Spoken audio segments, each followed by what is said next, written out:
आवाज आ रही है? जी सर, आ रही है आपकी आवाज़।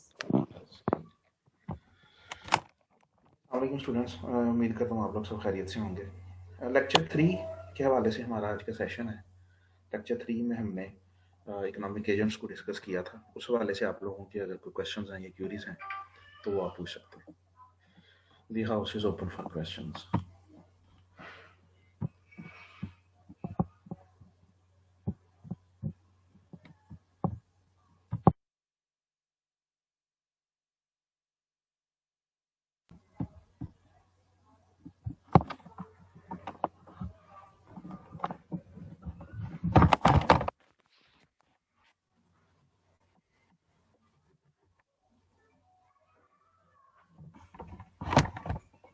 सर मेरा क्वेश्चन था, हम आज जो आपने भेजा था लिंक, उसमें आपने बताया था कि दो तरह के टैक्स होते हैं, डायरेक्ट टैक्स और इनडायरेक्ट टैक्स। तो सर ये जो टैक्सेस मीटर वाले बिल में लगते हैं, गैस बिजली के बिल में, वो किस तरह के होते हैं, डायरेक्ट या इनडायरेक्ट? उसमें देखें, कंजम्पशन के ऊपर जो टैक्स होगा वो इनडायरेक्ट टैक्स होगा, और इनकम के ऊपर जो टैक्स होगा वो डायरेक्ट टैक्स होगा। ये इसकी बड़ी सिंपल सी डेफिनेशन है। The tax which is levied on the income of the individuals, whether it is household or it is corporates, वो that will be regarded as direct tax। और जो आपकी कंजम्पशन के ऊपर अप्लाई होगा वो आपका इनडायरेक्ट टैक्स होगा। तो जो आपकी इलेक्ट्रिसिटी के ऊपर जो आपको चार्जेस पड़ते हैं वो आपका इनडायरेक्ट टैक्स है, यानी जीएसटी है, जनरल सेल टैक्स। अब आपका जो क्वेश्चन जो मुझे यहाँ पे लग रहा है कि आप पूछना चाह रहे थे कि उसके ऊपर टैरिफ लिखा होता है, ये सबसे मेन चीज है। आगे मैंने ये कहा था कि इनडायरेक्ट टैक्स अगर किसी लोकल प्रोड्यूस प्रोडक्ट के ऊपर आप टैक्स पे कर रहे हैं तो वो जीएसटी कहलाता है, जनरल सेल टैक्स। अगर इंपोर्टेड प्रोडक्ट के ऊपर आप टैक्स पे करते हैं तो वो टैरिफ होता है। ठीक है, तो शायद आपका ये क्वेश्चन हो सकता था कि टैरिफ लिखा होता है उसके ऊपर, बिल के ऊपर। तो हालांकि इलेक्ट्रिसिटी तो आप लोकली कंज्यूम कर रहे हैं, तो एक्चुअली उसमें जो ऑयल की वजह से इलेक्ट्रिसिटी प्रोड्यूस हो रही है ना, क्योंकि पाकिस्तान हाइडल एनर्जी के साथ साथ जो है वो ऑयल के थ्रू भी जो है वो इलेक्ट्रिसिटी प्रोड्यूस करता है। ठीक है, तो ऑयल की इंपोर्ट के ऊपर चूंकि पाकिस्तान टैरिफ पे करता है, तो वो जो हम उसके ऊपर टैक्स पे करते हैं तो वो एक्चुअली उसी सेंस में हम पे कर रहे होते हैं, टैरिफ की सेंस में। तो इसलिए वो टैरिफ लिखा होता है। अदरवाइज आप यही समझ लें कि वो इलेक्ट्रिसिटी चूंकि लोकली प्रोड्यूस हो रही है, तो इसलिए उसके ऊपर जो टैक्स होगा वो इनडायरेक्ट ही होगा।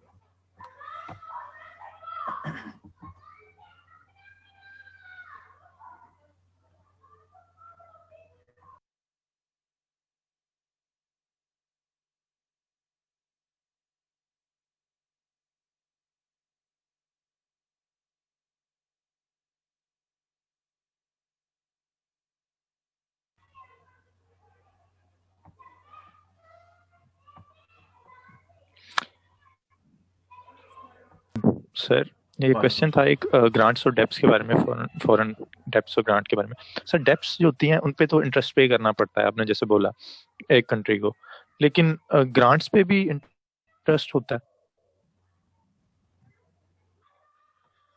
नहीं, ग्रांट्स देखें, ग्रांट्स टाइड भी हो सकती हैं, अनटाइड भी हो सकती हैं, यानी उनके ऊपर जी सर। इंटरेस्ट हो भी सकता है, उनके ऊपर इंटरेस्ट नहीं भी हो सकता। ठीक है, तो अगर तो वो फाइनेंशियल असिस्टेंस के लिए आ रही हैं, वो किसी ने आपको प्रोवाइड की हैं अनफॉरसीन फ्यूचर इवेंट्स के लिए, या कोई डिजास्टर आ गया है, ठीक है, अर्थक्वेक जिस तरह से आ सकता है, फ्लड आ सकता है, यानी नेचुरल कैलेमिटीज की सूरत में जो आपको मिलती हैं, नॉर्मली वो तो रिफंड नहीं करनी होती, ठीक है, रिटर्न नहीं करनी होती। वो समझ लें कि फाइनेंशियल सपोर्ट है, फाइनेंशियल असिस्टेंस है, एड कह सकते हैं उसको सर, एड कह सकते हैं एड। उसे, फाइनेंशियल जी एड कह सकते हैं। ठीक है, लेकिन जी सर। कुछ फाइनेंशियल एड, ठीक है, जो जी फाइनेंशियल एड आपको मिलती है या फाइनेंशियल असिस्टेंस मिलती है, वो आपने उसके ऊपर इंटरेस्ट पे करना होता है, वो टाइड होती है। जी, टाइड उसके में ऊपर इंटरेस्ट रेट इंटरेस्ट भी होता है हो सर सकता है, अब। इंटरेस्ट रेट भी होता जी है, उसके ऊपर कंडीशंस भी होती हैं। ठीक है, ठीक है अगर sir. With interest rate and with conditions आ जाए तो वो टाइड फाइनेंशियल असिस्टेंस होती है। पर अगर विदाउट एड आ जाए, विदाउट इंटरेस्ट आ जाए या विदाउट एनी कंडीशन आ जाए, ठीक है, तो वो आपकी जी सिंपल फाइनेंशियल सपोर्ट कहलाती है। जी।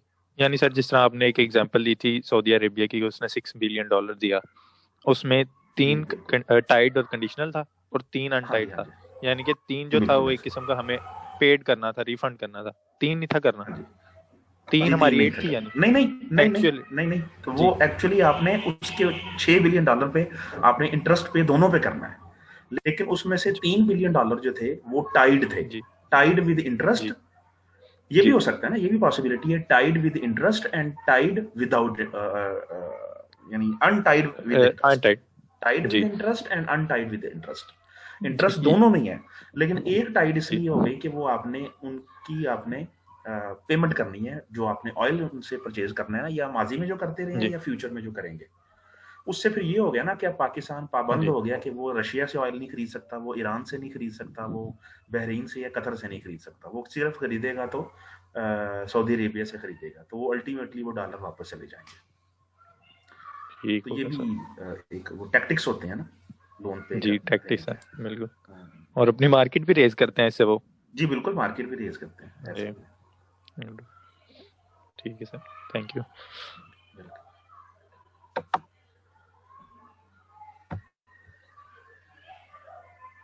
पूछा आप लोगों ने भी अभी सुना होगा, इसमें यानी टाइड विद इंटरेस्ट भी हो सकता है, अनटाइड विद इंटरेस्ट हो सकता है, जैसे अभी हमने एग्जांपल बाबा साहब ने भी दी, मैंने भी कोट की, और इस तरह से अनटाइड विदाउट इंटरेस्ट भी हो सकता है, टाइड विदाउट इंटरेस्ट भी हो सकता है, ठीक है।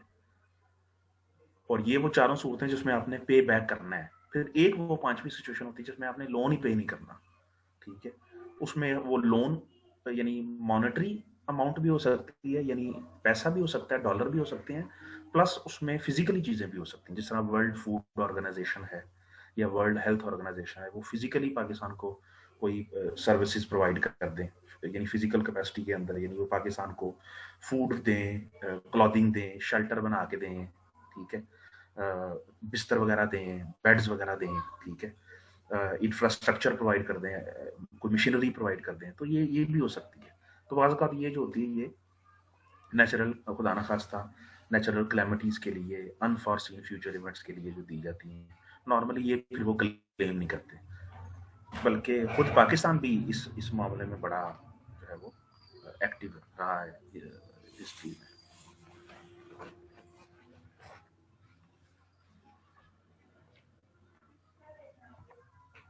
क्वेश्चन था ये इंटरेस्ट के बारे में कि पाकिस्तान इवन के इस्लामिक स्टेट है, बट फिर भी जो इंटरनल लोन्स हैं हमारे वो इंटरेस्ट रेट पे ही हैं सर, वो क्यों ऐसे है? दोबारा पूछे, क्या कह रहे हैं सर इंटरेस्ट के बारे में क्वेश्चन था कि हम एक हाँ। इस्लामिक स्टेट है, इंटरेस्ट जी, क्योंकि जी। पाकिस्तान में एक हराम चीज़ है इस्लामिक स्टेट में, तो सर हम जो इंटरनल लोन्स गवर्नमेंट देती है हमारी वो भी इंटरेस्ट पे होते हैं सर, ऐसा जी, क्यों जी। है? ये उसको क्यों नहीं मद्देनजर रखते हुए, वैसे तो इस्लामिक कानून नाफिज किया हुआ है मुल्क में, तो फिर ये इंटरेस्ट रेट क्यों, इस चीज को क्यों बुलाते हैं इस उम्र में, इससे क्यों नहीं पाक करते पाकिस्तान को? क्या क्या आपको रीजन है सर? आपने एक बहुत बड़ा और एक बहुत कंट्रोवर्शियल क्वेश्चन पूछा, लेकिन मैं इस सवाल में आपसे एक सवाल पूछता हूँ। मेरा बड़ा जी सिंपल सा सर। क्वेश्चन है आपसे, जी रिवर्स क्वेश्चन है। जी वो रिवर्स क्वेश्चन ये है कि क्या आपको पता है इस्लामिक स्टेट क्या होती है? पहली बात। दूसरी बात, मेरा सवाल आपसे ये है, क्या आप वाकई कहते हैं कि पाकिस्तान एक इस्लामी रियासत है? लेजिस्लेशन के हवाले से मैं बात कर रहा हूँ, मैं जनरली बात नहीं कर रहा। सर लेजिस्लेशन के लिहाज से तो नहीं है, क्योंकि नहीं है ना, देखें कोई मतलब जी एक होता है, एक टर्म होती है थियोक्रेसी, ठीक है। जी थियोक्रेसी कहते हैं कि स्टेट को वो रन करेंगे जो रिलीजन में सबसे ज्यादा होते हैं, मेजॉरिटी में होते हैं, जी मजहब के हवाले से जो लोग मेजॉरिटी में होंगे स्टेट को वो रन करेंगे। उसे इस स्कूल ऑफ थॉट को क्या कहते हैं? थियोक्रेसी, ठीक है। थियोक्रेसी। और हाँ, हमारा यहाँ पे एक्सेंट है, उसे हम थियोक्रेसी पढ़ते हैं, जिस तरह डेमोक्रेसी है ना, इसी तरह जी से वो हम डेमोक्रेसी पढ़ते हैं, तो आप ये समझ लें कि थियोक्रेसी या थियोक्रेसी। जी फिर एक होता है कि जिसमें पावर्स जो होती हैं वो इररिस्पेक्टिव ऑफ द रिलीजन, वो पावर सबके पास होती हैं, उसे कहते हैं डेमोक्रेसी, ठीक है। पाकिस्तान में थियो डेमोक्रेसी है। पाकिस्तान एक थियो डेमोक्रेटिक कंट्री है। रिलीजन भी उसमें है, मुस्लिम मेजॉरिटी में है, वो गवर्नमेंट को रन कर रहे हैं, प्लस ये कि डेमोक्रेसी भी है। इस तरह से थियोक्रेसी की एग्जांपल ईरान है, वहां पे हमने देखा कि वो रिलीजन जो है वो पावर के अंदर है, ठीक है। तो एक टाइप का जो रिलीजन है वो स्टेट को रन कर रहा है। सऊदी अरेबिया वो भी थियोक्रेटिक कंट्री है, उसमें भी एक रिलीजन जो है वो उसको रन कर रहा है, स्टेट को रन कर रहा है। अब मुझे बताएं कि इस्लामिक प्रिंसिपल्स के होते हुए क्या थियोक्रेसी, डेमोक्रेसी या थियो डेमोक्रेसी एग्जिस्ट कर सकती है? तो उसका स्ट्रेट फॉरवर्ड जवाब होगा नहीं। क्यों? क्योंकि इस्लामिक स्टेट के अंदर जो पावर्स हैं वो ना तो किसी मजहब के पास होती हैं, ना ही वो लोगों के पास होती हैं, बल्कि जो पावर्स होती हैं वो वेस्टेड होती हैं कुरान और सुन्नत के अंदर। तो अगर आपने अपना लेजिस्लेशन ऐसा बनाया है जिसमें कुरान और सुन्नत है, फिर तो आप बात करें कि इंटरेस्ट रेट है या क्यों नहीं है। जब आपका सिस्टम ही वेस्टर्न सिस्टम के ऊपर बेस करता है, तो देखें आप बुनियादें बनाएं जनाब, आप उसकी मिट्टी की, ठीक है, और उसके ऊपर आप कंक्रीट की दीवारें खड़ी कर दें, तो आप कहें कि जी बिल्डिंग बड़ी महफूज है, तो ये बिल्डिंग तो ये तो धोखे से बनाई हुई है ना बिल्डिंग, ये तो बिल्डिंग कभी भी कोलैप्स कर सकती है। तो कहने का मतलब ये है कि पाकिस्तान एक ट्रूली इस्लामिक स्टेट नहीं है, ठीक है, जिसमें पाकिस्तान में प्रिंसिपल्स को फॉलो नहीं किया जाता। पहली बात ये इस आपके सवाल का जवाब है। दूसरी बात यह कि पाकिस्तान में थोड़ा बहुत जो इस्लामिक सिस्टम है वो पाकिस्तान का अपना ही नहीं है। आप ये हैरान होंगे, यानी पाकिस्तान में आपके उलमा इकराम यानी जो यूनानी मसली उनका कोई डिसीजन ही नहीं है इस्लामिक इकोनॉमी के हवाले से। उसके लिए आपको पहले नॉलेज चाहिए, उसके लिए आपको पहले एजुकेटेड लोग चाहिए, उसके लिए आपने सबको एक प्लेटफॉर्म पे लेके आना है, फिर आपने उनसे फतवे लेके आने हैं, ठीक है, फिर वो एक किताब की सूरत में वो बनेगी, फिर जाके वो इम्प्लीमेंट होगी। तो वो आपका स्ट्रक्चर ही नहीं है पाकिस्तान का। और पाकिस्तान जिस इस्लामिक सिस्टम को फॉलो कर रहा है वो सारा मलेशिया का है, ठीक है। पाकिस्तान जो कन्वेंशनल बैंकिंग है वो वेस्टर्न बैंकिंग है, जो बाकी इस्लामिक सिस्टम है वो मलेशिया को फॉलो कर रहा है। तो पाकिस्तान का अपना सिस्टम ही नहीं है। तो एक तो ये कि पाकिस्तान की गवर्नमेंट नहीं है, दूसरा पाकिस्तान का सिस्टम नहीं है, ठीक है। तो इसलिए ये इस्लामिक स्टेट नहीं बन सकती। माजी में मैं इस बात को कंक्लूड कर रहा हूँ कि माजी में जब भी तागूत के अगेंस्ट या किसी सिस्टम के अगेंस्ट कोई नबी, पैगंबर या रसूल आया है, तो वो शख्सियत के अगेंस्ट नहीं आया, ठीक है। वो ये नहीं आया कि फिरौन को हटा दो तो बाकी किसी और को ले हो तो चले हुकूमत चलाते हैं, मिलके चलाते हैं, मखलूत हुकूमत चलाते हैं, नहीं, बल्कि उन्होंने पूरे निज़ाम को चैलेंज किया। तो ये पूरा सिस्टम इम्प्रोवाइज जब होगा ना, ये पूरा सिस्टम जब रिप्लेस होगा, तब आप ये बात कह सकते हैं कि इंटरेस्ट है या क्यों नहीं है, ठीक है ना। ये पॉइंट है। ठीक है सर, ये छोटा सा क्वेश्चन वो था कि आपने सीनोरेज में एक टर्म यूज की थी, वो जो प्रिंटिंग, सॉरी जी सर, वो पाकिस्तान उसका शिकार हुआ है कभी? पाकिस्तान हमेशा से होता है, सब होते रहे हैं। डेवलपिंग कंट्री तो सबसे बड़ा प्रॉब्लम ही यही है सर। हाँ अच्छा ठीक हो गया, डेवलपिंग उसमें पाकिस्तान और ये सारे कंट्रीज हैं, ठीक है सर। आप हैरान होंगे, ये सैनोरेज की वजह से सेंट्रल बैंक दुनिया के बंद हो गए हैं। आपने कभी नहीं सुना होगा कि सेंट्रल बैंक भी कभी डिसॉल्व हो सकता है। हालांकि आप कहेंगे सेंट्रल बैंक तो खुद पैसे बनाता है, जी सर, ठीक है, सेंट्रल बैंक भी डिसॉल्व हो जाता है। अर्जेंटीना की गूगल करें ना कभी, अर्जेंटीना की जो थी इकोनॉमी, इसकी केस स्टडी है Argentina's bold currency experiment and its demise. तो वो आप देखें 94 से लेके ऑनवर्ड 2000 तक, 1994 से 2001 तक उन्होंने ये खत्म कर दिया था अपने सेंट्रल बैंक। उन्होंने, उनके सेंट्रल बैंक ने इतनी ज्यादा अननेसेसरी और एक्सेसिव प्रिंटिंग ऑफ मनी की थी। आप इस वक्त गूगल करें पैनामा को, पैनामा का अपना सेंट्रल बैंक ही नहीं है। पैनामा, हाँ, पैनामा जो है वो डॉलराइजेशन के ऊपर है। पैनामा के अंदर जो पैनामा कंट्री भी है उसका कैपिटल भी पैनामा ही है। तो जी सर, उनका आप देखें, उनके कंट्री में यूएस डॉलर चलता है सर। इस तरह मलेशिया में भी, सॉरी जिम्बाब्वे में भी ऐसे ही है फिर तो? हाँ ऐसे ही है, उनमें भी बिलियन% इन्फ्लेशन है। जी उसकी वजह ये है कि उन्होंने पैसा ही इतना छाप दिया। इंडोनेशिया के अंदर 5-5 करोड़ के करेंसी नोट है। ठीक हो गया सर। इसका मतलब उनको ज्यादा वो जब करेंसी अपनी उससे मेट करना पड़ता है और उनके वो जो इन्फ्लेशन हो जाती है उसकी वजह से। अब कहने का मतलब ये था जी। ठीक हो, ठीक है sir, thank you very much. हाँ जी, और किसी का सवाल हो तो पूछ सकते हैं। सवाल आया है, ग्रुप चैट में भी क्वेश्चन है, मैं जैसे भी देख रहा था कि क्वेश्चन है कि इनकम पर जो टैक्स लगता है उसको वो एनुअल होता है जी। वो इनकम के ऊपर जो टैक्स होता है वो जो आपकी परमानेंट इनकम होती है उसके ऊपर एनुअल होता है, ठीक है। और उसका रेट जो होता है वो प्रोग्रेसिव होता है, यानी जैसे जैसे इनकम बढ़ती चली जाती है टैक्स का रेट बढ़ता चला जाता है। तो ये तो होती है एनुअल। फिर कुछ इनकम होती है जो एक्स्ट्रा सोर्सेज से कमाई जाती है, तो वो जब साल में अगर 5 दफा किसी एक्स्ट्रा सोर्स से इनकम अर्न की होगी तो आपको 5 दफा उसके ऊपर टैक्स पे करना होगा। तो ये इसका जो है वो आंसर है। ये प्रिंस होशिया है जिनका क्वेश्चन है।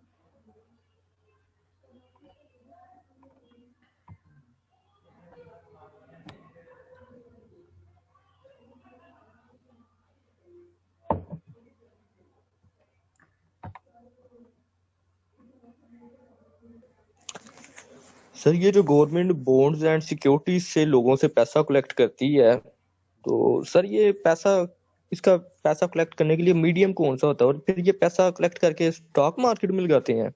नहीं नहीं नहीं नहीं, इसका जो इंस्ट्रूमेंट होता है वो बॉन्ड्स एंड सिक्योरिटीज होती है, वो एक पीस ऑफ डॉक्यूमेंट होता है, ठीक है।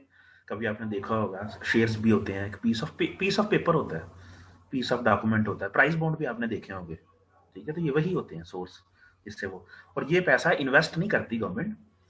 गवर्नमेंट जो है वो इस पैसे से इन्वेस्ट कह लें, इन्वेस्ट भी कह सकते हैं आप, लेकिन वो स्टॉक मार्केट में नहीं करती है इन्वेस्ट।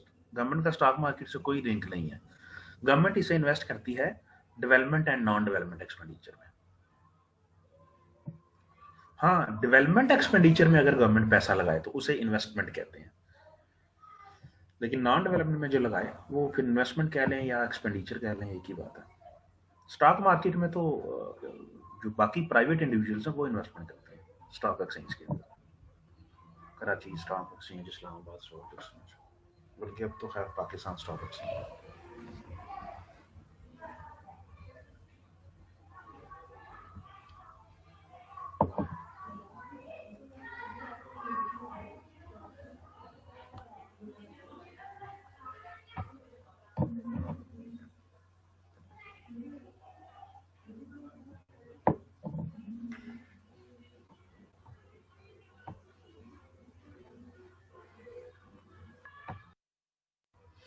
Any further questions?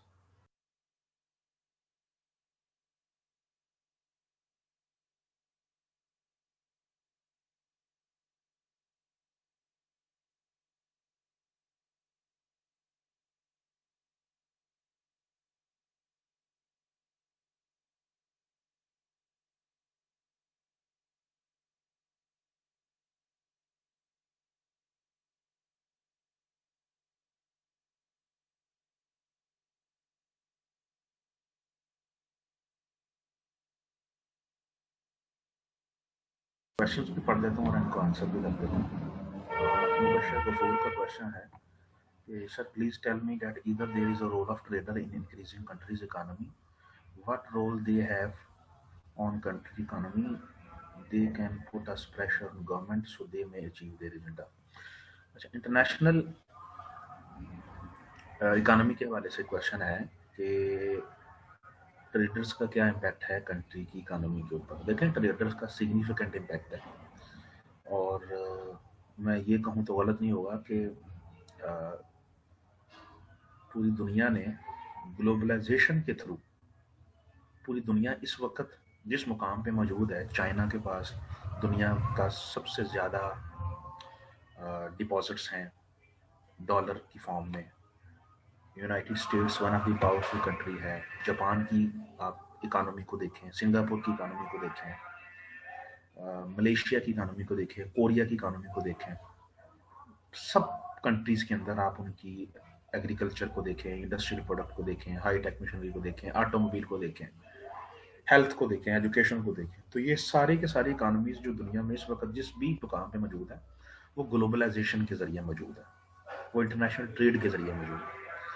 इस वक्त वो कंट्री सबसे ज़्यादा पावरफुल समझा जाता है जिसकी ट्रेड सबसे ज़्यादा है, जो सबसे ज़्यादा बड़ा लार्जेस्ट एक्सपोर्टर है, ठीक है। तो इसका बड़ा इम्पैक्ट है लेकिन आप देखें ना ईरान क्यों तंग है माशी तौर पे, वो बदहाली क्यों है, ईरान के ऊपर पाबंदियां लगाई हुई हैं IAEA की तरफ से, इंटरनेशनल एटॉमिक एनर्जी एसोसिएशन की तरफ से। कहने का मतलब ये है कि ट्रेड का बड़ा सिग्निफिकेंट इम्पैक्ट है।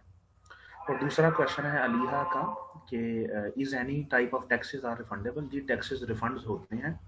टैक्सेस वैसे तो आपने पे करने हैं, वो रिफंड वाली कोई ऐसी बात नहीं उसमें। हाँ रिफंड उस वक्त में होते हैं जब आपने ओवर पे कर दिया हो।